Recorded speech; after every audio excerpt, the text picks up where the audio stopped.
I told my mama that and we got to the stoplight from leaving the spray paint and sip place, I get a phone call. So the phone call is my TT, which is my cousin's mom, call me.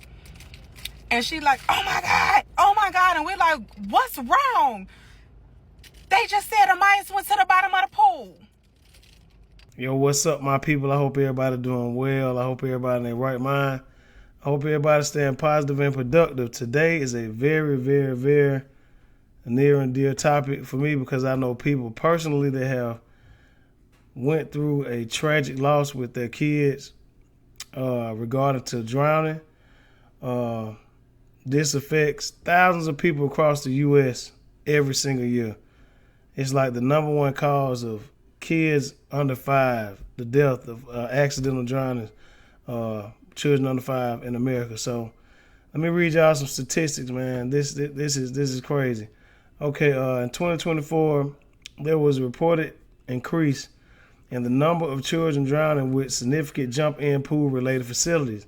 Specifically, the number of children who died from drowning in pools increased by 31% compared to 2023. Drowning remains a leading cause of unintentional injury death for children under 5, with nearly 900 children and adolescents ages from 1 to 19 dying from unintentional drowning each year in the U.S. Check this out. Black children, American Indian, Alaskan Native children have the higher rates of drowning deaths compared to other racial ethnic groups. Wow, that's something to think about, people. Drowning deaths have increased in the U.S. from 2020 to 2022 compared to 2019, with over 4,500 deaths per year. Now that's food for thought, y'all. That's something to think about. Me personally, in my house, just like it's mandatory for you to go to school and pass your classes, it's mandatory for your ass to learn how to swim in my house. You feel me? That's a survival skill. You know, you never know when you might have to pull that skill out, you know what I mean, just to make it. So, yeah, in my house, you got to learn how to swim. Like all three of my oldest, my oldest three, they know how to swim. I taught them. You know, that's mandatory. When you go to the pool with your kids don't listen. You could tell them all day, hey, man, listen. Don't go down there, man. You know, bad things happen when that water get above your head and you can't swim. But they always want to test the waters. They hard-headed. So when you take your kids swimming, you have to watch them like a hawk. You know, you got to watch their every move because once they go up on that water, you can't hear nothing. You can't hear no scream, no nothing. So I'm critical about swimming, man. And you can't let nobody take your kids swimming. I don't let nobody take my child swimming. No, the answer is no. You guys, my kids, they went to summer camp and it was time for them to go swimming on the field trip. No, they stay home that day. And that's facts. I don't care who you is. You ain't taking my kids swimming. So it's just unfortunate. There's so many ways that children can drown, man, that can be prevented by parents. It's just a lack of supervision. You know, like a lot of parents, they got pools in their backyard. They might, and I know, of course, it's not intentional. You know, it just slip your mind. You might leave a door unlocked. You know, and like I said, ain't nobody gonna watch your kid. They might say, "Oh yeah, we gonna take swimming. We got your kid. We gonna watch your children. Don't you? We got it." Never. Ain't nobody gonna watch your kids like you gonna watch your kids. So, yeah. But yeah, like I say, this has affected so many families across the U.S. year after year after year. A big number of kids drown every single year. So I just wanted to bring some awareness about this. Now, you can follow this lady on TikTok. Her name is Life with P. That's Life with P-E-E on TikTok. She's telling her story how she let somebody watch her child on her birthday. While she went to go celebrate her birthday. And she let somebody watch her child, and they took her child swimming. And it didn't end well, you guys. So, with that being said, I ain't going to talk y'all head off, man. Let's get into it. Story time about how I went to celebrate my birthday with my mom downtown.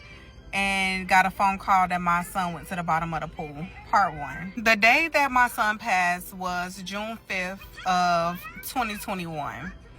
I asked my cousin, can she watch my baby for me, because my mom had birthday plans for me. It was a surprise date. I didn't know when I was coming back. I didn't know what was planned. All I knew was that I needed a babysitter. So I called her, and immediately she was like, yes, I can keep him. And she knew it was going to be an all-day thing, so that was like not a problem. She knew that. So the morning of my mom come and get me at like 8:30 a.m. They're still asleep at my house, her and my son. They're asleep in the bed. So I leave and start getting, my day started. So they wake up. She texts me, let me know that they're up. I text her, I'm like, do you need anything? I'm like, I left all his clothes out, his clothes, his socks, his shoes, everything, just in case y'all go somewhere. Side note, I left her my car also, just in case they wanted to get out and do, anything. So I told her, like, do you need some money? Do I need to send him some money or anything? She's like, no. So, that's good. That's cool. So, meanwhile, me and my mom, our first stop was full body massages. Our second stop was brunch. Our third stop was the Water Tower Mall. Down. As we're leaving the Water Tower Mall, I get a call from my cousin. So she calls me, but she's pointing the phone to the pool, right? So my baby is in the pool, but he's on my best friend at the time. He's on her hip in the pool. So I never knew that he was going to a pool. I never knew he was going to a party. I never knew any of that. So I'm looking at my baby on FaceTime in the pool. So I'm like, hey, baby. He's like, hey, mommy. I'm like, you having fun? He's like, yes, mommy. So I'm like, okay, well, I'm out with Nene, which is my mom. I'm like, I'm out with Nene. I said, I'll call you later. He's like, okay, I love you, mommy. I said, I love you, Myers. And he said the same thing to my mom. And they told each other that they love each other. And we hung up. Literally, those were the last words that me and my son told each other was, I love you. That's it. So after we got off the phone with each other, we had one more stop to make. That was part of my birthday surprise. We went to this spray paint and sip spray painting class. So this is where things start to get really like weird. So we're driving. When I say we could not find this place, we could not find this spray paint and sip place, like, for nothing. So me being spiritual, I'm literally a spiritual being. I told my mom, I'm like, mama, let's just go home. I said, we'll get something to eat when we get home. Like, it's okay. We don't have to stay here. I said, we can't find it. That's probably a sign that we just, let's just go. So she insisted on us going to this spray paint and sip place. So I'm like, you know what? It is part of my birthday, surprise that she had planned for me. Like, okay, like, we'll find it. So we found this man that was on the street, and we asked him, like, do you know where this place is? So he told us, and we actually found it. So when we get in there, the energy was so heavy. I don't know if it was because we were late getting there. Everything just felt weary in that moment. So we get in there, we actually get through the class, we get there or whatever, and we're, spray painting. I'll upload a picture of my painting also, because it has so many signs that something was happening at that moment. Oh my gosh. Like, the details in my painting is crazy. So after we wrapping it up at that place, as we're like, getting done, we're taking pictures at the end, with our pictures and talking and stuff. So I'm like, okay, mama, like, let's go. So we get in the car to drive off, and I'm like, okay, mama, once we get home, I'm gonna pick up Amayas, and we gonna get something to eat. You can come get something to eat with us or something. But I'm about to go get Amaya's when I get back home. Y'all, sure enough, soon as I told my mama that and we got to the stoplight from leaving the spray paint and sip place, I get a phone call. So the phone call is my TT, which is my cousin's mom, call me. And she like, oh my God. And we're like, what's wrong? They just said Amaya went to the bottom of the pool. Okay, part 1 is getting too long, so I'm gonna have to do a part 2. I left off at the part there where we were in the side room in the ER where the chaplain was. So they told me that the doctors are gonna come in. So I'm like, okay. So at this point, I know that it's getting, like, I know that it's bad. So I'm in denial at this point. Like, that's the stage of grief that I'm in at this moment. I didn't even know my son had passed away, but like my brain was not comprehending what was going on. So I knew it was bad. So at this point, I'm like, okay, tell me he on the ventilator. Tell me he on life support. Tell me something. Like, I was going to take anything. I was going to take tubes everywhere. I was going to take, like, I was ready and I was prepared for that. I didn't care. So I literally was sitting there. We were quiet. We were silent, but we're sitting there. You could tell me and my mama so nervous, like, to see what, like, that they were going to say. So the doctor comes in. Doctor got on a white coat. He comes with 3 nurses behind him, 3 ladies, and they all got on teal color scrubs. I remember it like it was yesterday. They come in and they all sit down. So the doctor is talking to me and he's like, do you know what happened to your son? I said, no. All they did was call me and told me that my son went to the bottom of the pool. That's all I know. And I came straight here. He said, well, when the paramedics arrived, he did not have a pulse and he did not have a heartbeat. So I'm like, wait, what? She told me he was breathing. He said he was not breathing. I said, okay, I'm like, what's next? Okay, you told me that. What's next? He tells me, does your son know how to climb a ladder? I said, yes, he know how to climb a ladder. He has a bunk bed. Him and my older son shared a bunk bed, and Amaya's had the top bunk. So I'm like, yes, he knows how to climb a ladder. He said, okay. He said, we believe that he climbed in the pool on his own, unattended, and got in the pool. So I'm like, okay, like I'm still like, I feel like I was still in shock. Like, I was not trying to hear how bad this was. Like, I still didn't think it was that bad. So I'm like, okay. So it got silent. The whole room got silent. It got heavy. So I was like, okay. And he was like, I'm sorry, but we did all that we could do. I said, okay, like, what does that mean? And he just said that I'm sorry. And immediately, like, when he said that, Grey's Anatomy popped in my head. And I know that's what they say when, like, that's it. When somebody has died, that's what they say to a family member.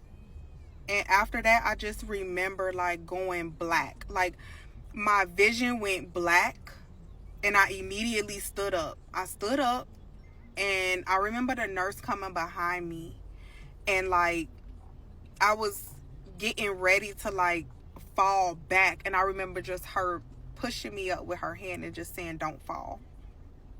And when she said that, my mom got up, and we just started screaming, like, screaming so loud.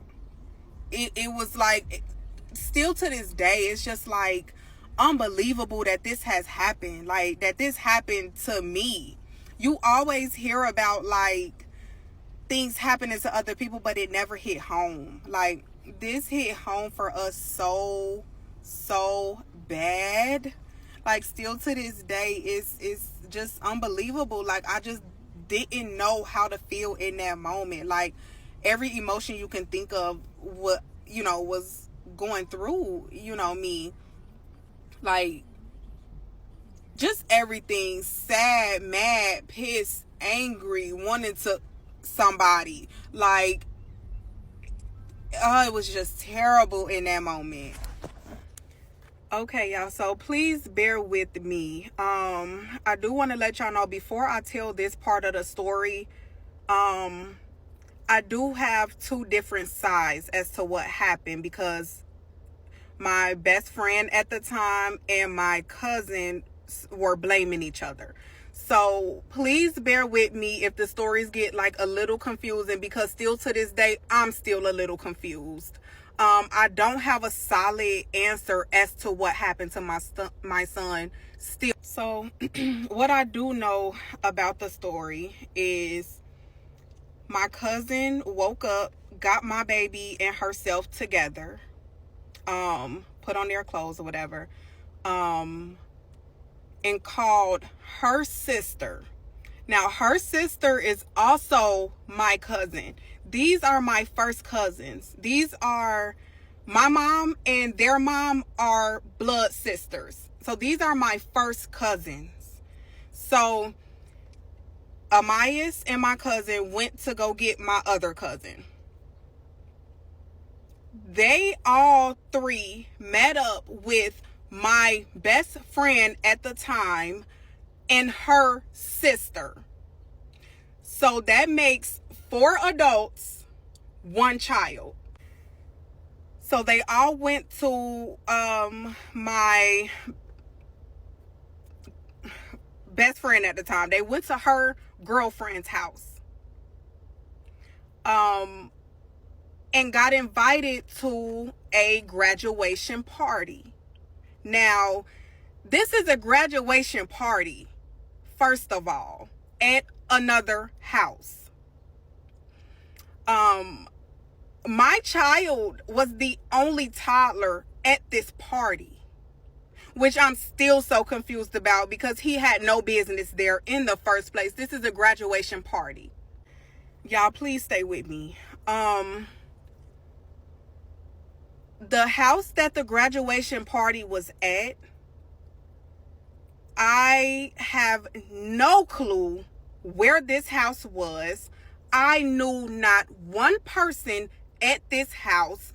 I did not know whose graduation party it was. I had never seen these people in my life. And they took my baby to this graduation party. And I do want y'all to know, I didn't find out this information until after everything happened. So, when they called me, and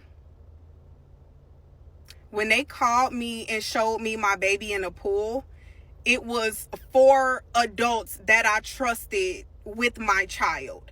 It was 2 of my first cousins there, and it was my best friend at the time, which was his godmother, and her sister, which I was really close with also. So I had a trust with these people. I'm like, it's 4 of them there. When I seen him, yes, I was taken back that I seen my baby in a pool, you know, but I seen him on my best friend at the time. I seen him on her hip. It gave me a more sense of security. I had 4 people that I trusted there with my baby. I'm like, there's no way, you know, in my mind, I'm like, he's safe. You know, they're going to take care of my baby. Okay, so the story is, they got to the party. My best friend at the time and my cousin that I left my baby with, their sisters, which is my other cousin and then her sister, got drunk. And they got drunk pretty much, and they were ready for them to leave pretty much because they were drunk. So all 4 girls, y'all, stay with me. All 4 girls got in the car Drove maybe, I think it was like 7 minutes, maybe. Drove 7 minutes to drop the drunk girls off to their cars, and then came back to the party. Now, in the midst of them taking the girls back to their cars, they left my baby at the party. Y'all, when I tell y'all that I did not know these people. I did not know whose house this was. I did not know a soul there.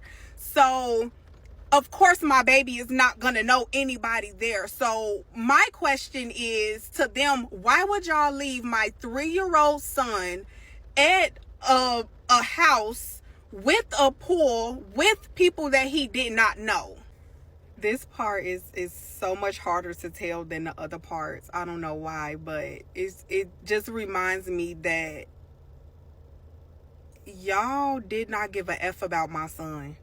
Y'all couldn't have gave a F about my son. Seriously. Like, this part is starting, the anger is coming out.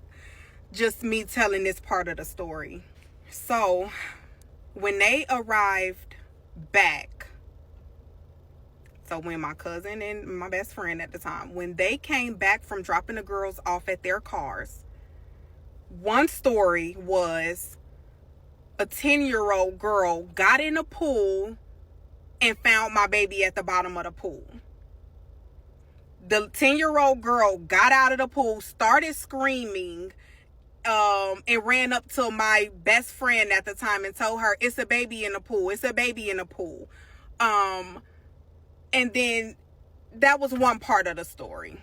The other part of the story was they got back from dropping them off at the cars and just walked back to the back of the house where the pool was. They sat down, I guess talked, or they were on the phone, or whatever the case was. They were just sitting around. Didn't check to see where my baby was when they got back from dropping him off. That's another story that I was told. The inconsistencies as to what actually the story leading up to what happened. And I know it's confusing to y'all because it's still confusing to me. I used to literally sit at the table and piece pieces together to figure out what happened to my son, but I realized I was going crazy. Like, I was losing my mind trying to piece together. So at this time in my life, I'm okay with not knowing the story as to what happened. Maybe one day when I get enough strength to actually ask them to be honest with me and tell me what was the story, like what happened up to y'all, leading up to my son passing. But I'm not there yet. I don't want to talk about it now. Like, it's been 4 years, so I'm kind of okay where I am, not knowing the actual story. After they let my child drown, they still didn't have the decency and were still lying about what happened to him. But this is getting long. I'm gonna have to do a part 5. I did not know this was gonna be so long. I'm gonna do a part 5 and tell y'all what happened when they got him out of the pool. So when they figured out that he was in the, he was like laid at the bottom of the pool, my best friend at the time and my cousin, as they say, were in shock. So they didn't jump in and get him. Neither one of them did. My best friend at the time, her girlfriend jumped in, got Amias, picked him up from the bottom of the pool, got him out. And this might be a little graphic. I'm literally just trying to talk about it. Like, this is therapy for me, y'all. So I'm just kind of like ready to tell the details. How someone looks when they're like, when they have drowned for an amount of time, a long period of time. The mouth, the eyes, all of that. That's what they said when she pulled him up out of the water. That's what they seen. She laid him out on the ground and did CPR on him until the paramedics got there. So I guess while she was doing the CPR, they were I guess the owner of the house and them were on the phone with the paramedics, talking to them until they got there. They told them to continue doing CPR until they got there. Did CPR. Now what they did tell me, which was another lie, he had a faint pulse, but knowing what I know now, like, no, he didn't. Like, he was already gone. And I do want to let y'all know, I found out like maybe a month later the amount of time that he was in the pool. Y'all, it's literally disgusting how long my baby was in the pool. And it was an extended period of time. Like, there was no coming back for him. He was in a pool that long. So the paramedics got there, got him in the ambulance. They did not let my cousin, or my best friend at the time, they did not let them go in the ambulance. Pretty much they told them that they could follow the ambulance, but they cannot ride in the ambulance. And then that leads into like us, getting to the hospital. That leads into that other part. So I know y'all still got a whole lot of questions. I'm gonna try to go through my comments and see, the amount of questions that people ask the most, and I'll make another video answering some questions. And I do want y'all to know that tomorrow makes 4 years that he's been gone, so I'm actually able to talk about it now without crying. And like I said in the other part, I talk about this so much. Like, it's therapy for me. Like, I help other people. And that's another story. Like, the fact that how I'm getting through this situation is like mind-blowing. Y'all, I don't know, it's just God. I give like all glory to God in this situation, because how is somebody like still living everyday life with other kids, and still having to wake up every morning like something this traumatic didn't happen to me. So I'll be making other videos about how I've been getting through this, and with my older son getting through this, and I'll probably make a video about me telling him what happened too, because he wasn't there. So yeah, just be looking forward to more of my videos, talking about my journey, as this is therapy for me, y'all. So yeah. So I told y'all that I answered some questions that I was seeing in the comments. The first question that everybody wants to know is, did I press charges? Did they go to jail? What happened with them? Y'all, if y'all think for a second that I did not press charges, y'all are crazy. Yes, I pressed charges. Now, the only person that I could press charges on is my cousin. That's it. They told me I could not press charges on the other 3 at all. That's it. So yes, I pressed charges. Did the charges stick? No. We went through maybe about a year of this before they actually closed the case. The prosecutor basically said that it was an accident. And the reason that it was ruled an accident is because it was not malicious intended. She did not maliciously drown my son. So they ruled it an accident. Yes, we fought to push the charges through. No, they did not stick. So that's that about what happened with charges being pressed. Yes, I wanted to file charges against everybody, but I could not. Only the one that I left him with, that was in whoever care he was in, that's who I could charge. The next question I see a lot is, how is my relationship with my family? That literally split my family down the middle. Like, it split us straight down the middle. My TT has 2 daughters, which is my 2 cousins, and my mom has 2 kids, which is me and my brother. I have a brother. The situation split us straight down the middle. It was terrible when it first happened. My mom and my auntie, that relationship was severed. Like, it was done. Of course I'm not talking to them. No, I'm not going to have a relationship with them. Like, it was pure neglect.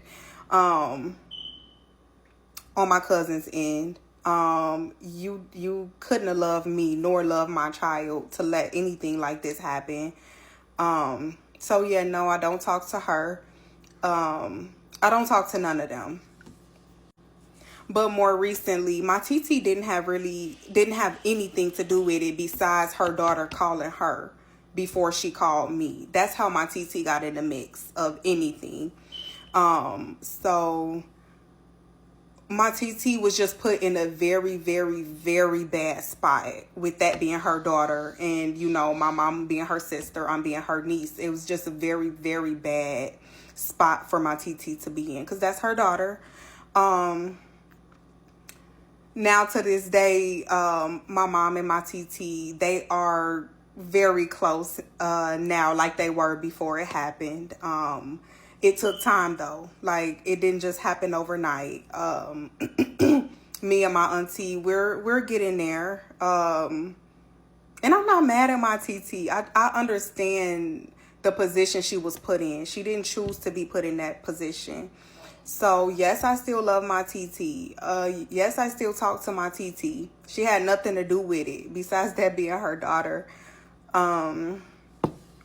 I see a lot of people saying, that's why I don't let people take my kids to the pool, or my kid could never go to the pool with anybody, or I see a lot of comments along those lines. And yes, do not ever let y'all kids go to the pool with nobody. Nobody. Not saying that you will be in my predicament, but nobody's gonna watch your kid how you watch your kid. I don't care what they say. It's not their child. And a lot of people just careless when it comes to water about children. So yes, I agree with y'all. Do not ever let nobody take y'all kids to the pool. I'm 100% behind y'all on that. I agree with that. I did not let her take my child to the pool. Like I said in my other video, I didn't know my baby was in the pool until I seen him on FaceTime, and he was having the time of his life. So yes, yes, he was in the pool, yes, he was having fun at that time. Yes, everything was good at that moment. So that's that. So yeah, make sure y'all don't let nobody take y'all kids to the pool ever, unless they're with you. I don't care how old they are. I don't care if they know how to swim. It's a no for me. Have I talked to any of them? And were they at the hospital? Yes. Both of them were at the hospital. Both of them were. At the time, we still, at that very moment, like at the hospital, it was so much going on. We still didn't know a full story. The police were investigating them though. I can't think if they investigated them before, which they probably didn't, because they came straight to the hospital. So it probably been after everything they investigated them, because this was an open case. Like, they had to make sure that this wasn't a homicide. This was a case. Like, this was a real case. They had to make sure it wasn't a homicide. They had to make sure it wasn't foul play. So yes, they were being interrogated. Yes, they were being questioned, like everything. It was a whole thing. have I talked to them since it happened, like, or after it happened? My cousin, no, she has tried to talk to me. I have not responded to her. Going on 4 years. No, I have not seen her in 4 years. My old best friend, no, I have not seen her in 4 years. My other cousin, I did see her, but I did not see my ex-best friend's sister. I haven't seen her in 4 years either. Yes, they both tried to come over and explain their side of the story, but it was just too many lies at that moment. Like, I didn't know what to believe. So I kind of was just like overhearing it. Like, I didn't want to hear, nothing with all the lies that were going on. It was too many different stories being told, and it was just like making things worse for me. So yes, they did try to come around. But after that, after I didn't want to talk, to my ex-best friend, I never heard from her again, after she got caught up in a lie. Like, done. Because why y'all gotta lie? Like, just tell me what happened. Like, it's already bad enough I don't have my son. Like, it's terrible. The whole situation is just bad. Like, I'm still, still to this day, I just still don't know what happened, because I was tired of hearing lies. The next question I see is, was this on my birthday? No, it was not the day of my birthday. My birthday is June 18th. He passed on June 5th. But our June is kind of crazy for us because my oldest son's birthday is June 11th. So our June always is kind of busy. So my mom was trying to figure out like a weekend that I would be free so that she could take me out for my birthday. And that happened to be on June 5th. So no, he did not pass away on my birthday. 13 days before my birthday, yes. So this is my second part, answering questions. So another question that I seen was, what happened with the homeowners, like whose house it was. Do y'all know still to this very day, nobody sent their condolences to me. Nobody reached out to say sorry. I still to this day, I don't know these people still to this day. If it was me, I would have been doing everything I could to like apologize to the person, apologize.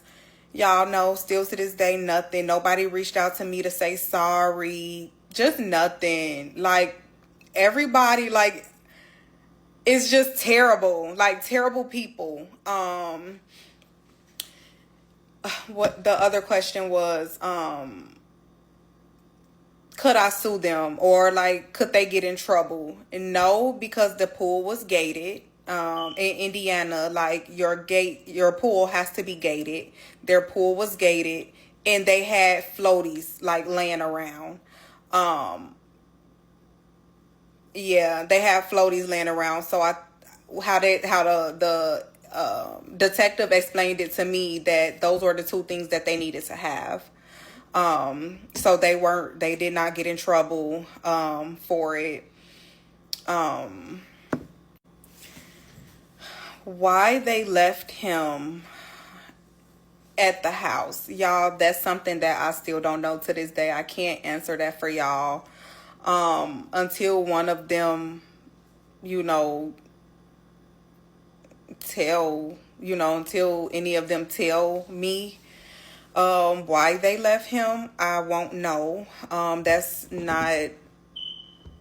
They didn't have an answer for me when I asked that. I don't know why they left him. What else? I'm trying to look for more questions.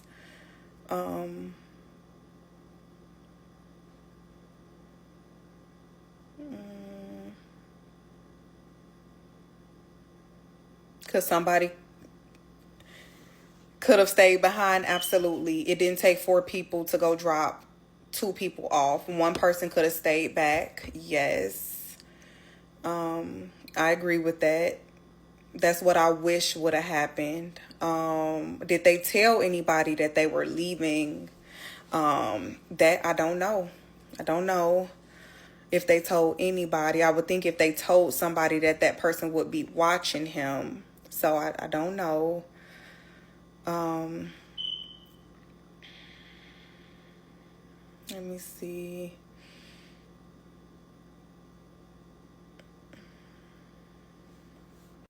Oh, this is a good one. My son did not drown when I seen him on the FaceTime. At that moment, he did not drown then. Everybody had to get out of the pool, and he found his way back to the pool. So, no, at that time, it wasn't like somebody, like they dropped him in a pool or anything like that. No. They all got out of the pool, and then since he wasn't being watched, he found his way back. Yeah, so that, let me see another question.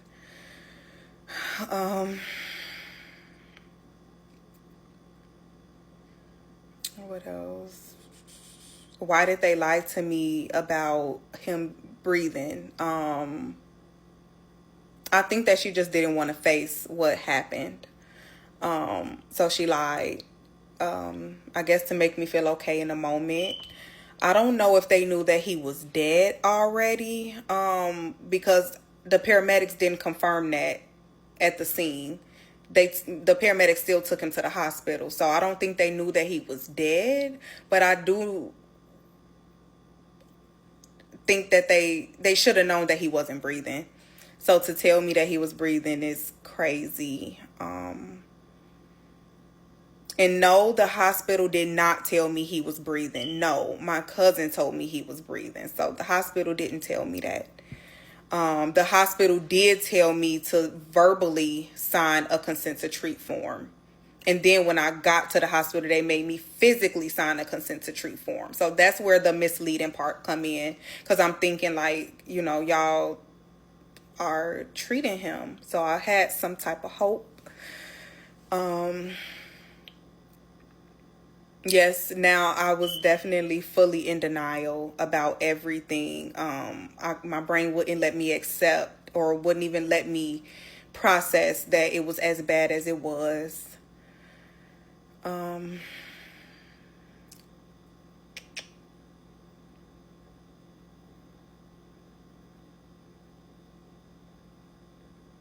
Yeah, I addressed that. How long was he in a pool? This is very hard for me to say. Very hard. I really haven't told many people how long he was in the pool. But since I'm being open and vulnerable, I'll let y'all know. He was in the pool for 15 to 20 minutes. It's disgusting. Very disgusting. Yeah, it makes me sick to think about how helpless he was just in a pool for that long. Like, he had been gone. I think, if I'm not mistaken, it takes about maybe 5 minutes to be brain dead. I could be wrong, but so he was just there in the bottom of a pool, just helpless.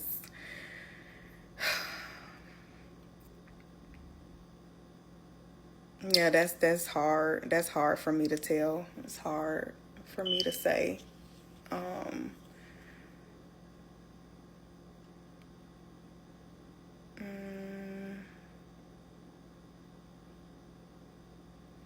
What else? Oh, his dad. I got a lot of questions about his dad. So I told y'all that his dad, what did I say about his dad?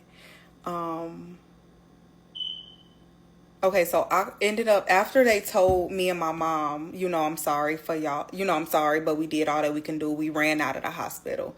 So we ran out of the hospital. I called, I was getting ready to call his dad, and his dad's mom, of course, she was there. She was like, just wait, Paris. Like, he's driving, like, just wait. And I said, no, I gotta call him, because it was so many people at the hospital. But I felt alone. Like, I felt like alone. Like, the only person that could feel how I feel right now is his dad. So, I said no, and I called him anyway. So remind y'all, he's coming from Chicago, further than I was coming from Chicago. So I'm on the phone with him, and I'm like, he's gone. I'm just talking to him like, he's dead, like, he's gone. And he like, don't say that. He's sobbing and just crying and just like, don't say that. No, he not. No, he not. He not gone, Paris. He not gone. I said, yes, he is. Like, just get here. And I hung up on him. And then when he got there, we all went back into the room. And that's when they started talking to us about, like, giving us a little bit more details on what they know at the moment had happened. And, like, everything they talk to you about. The detective is in at this time. The CPS lady is in at this time. The chaplain is in at this time. Like, everybody is in this room with us, like, talking to us. And when I say I did not see his face, and he had real long dreads at the time, like, real long dreads. I did not see his face the whole time. He kept his head down, and his dreads were just, like, so long, covering his face. And he never lifted his head up the whole time. Even when it was time for us to go back in the room, in the ER, in the back part, to see him, he never lifted his head up. He never looked at nobody. So he took it very, very hard, just as hard as me.